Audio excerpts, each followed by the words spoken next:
It's holiday time, which means holiday food. But for people with eating disorders, the holiday food environment can be really, really tricky. It can be really difficult to regulate your eating with all of these special foods around. So if you're somebody struggling with an eating disorder, I just want to offer a couple of tips and things that might be able to help you regulate your eating during the holiday season. So the first tip, don't restrict your food. Don't overexercise to try to earn holiday food. Don't skip meals in order to have your holiday meal, because then what you do is you kind of sabotage yourself. You set yourself up to be walking around in a tricky food environment, malnourished, depleted, and overly hungry. And that's where emotional eating and binge eating are more likely to happen. So I just want to encourage you to actually really nourish yourself at this time. It's going to put you in a position where you can enjoy the holiday foods that you love in a more body attuned way, because you don't have all of this overwhelming hunger and food cravings in there from being malnourished.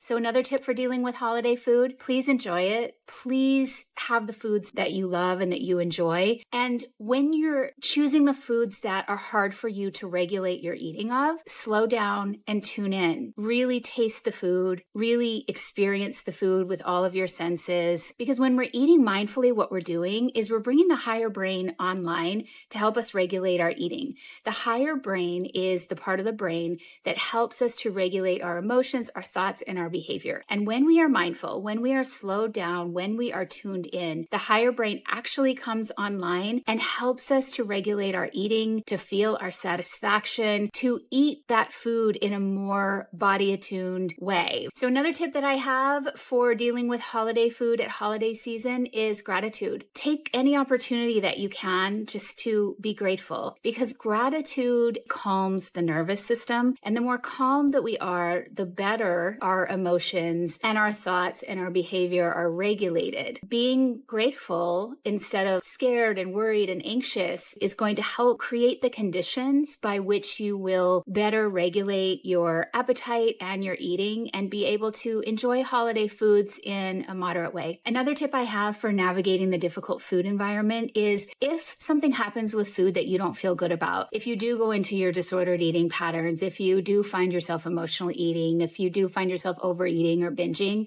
don't feel really hopeless, to feel like you messed up, to feel like there's no getting out of it, and then just to try to compensate for that. Don't do that, because you're going to set yourself up to be more hungry. You're going to set yourself up for more food cravings and put yourself in a position where you're more vulnerable. The best thing to do, if food went in a way that you wished that it didn't, just get back on the horse with your next meal. And that will help you to not go back into another yo-yo dieting cycle.